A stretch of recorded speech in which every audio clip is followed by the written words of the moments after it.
Amixtlato significa líder de los cazadores. El glifo es de carácter fonético y presenta 5 variantes.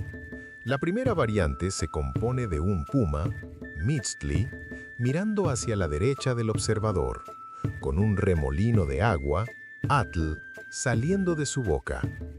Detrás del puma aparecen 5 vírgulas, signo del habla, Tlatoa. La segunda variante muestra la cabeza de un puma, Mixtli, de perfil, orientada hacia la derecha del observador. De su boca emerge un chorro de agua, Atl, que aporta el sonido inicial, a, al nombre, y al mismo tiempo sugiere el verbo tlatoa, hablar.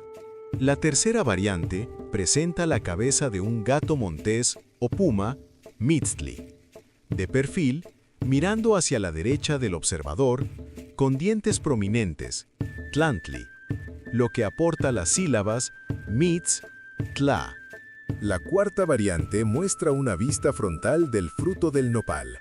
Esta imagen podría aludir a la cultura chichimeca asociada tanto al nopal como a la actividad de la cacería. La quinta variante consiste en un triángulo invertido, sostenido por lo que parecen ser 2 postes, formando una figura semejante a la letra M. Podría tratarse de un Cuautecpantli, una estructura de madera que aparentemente cumplía una función protectora similar a una barandilla.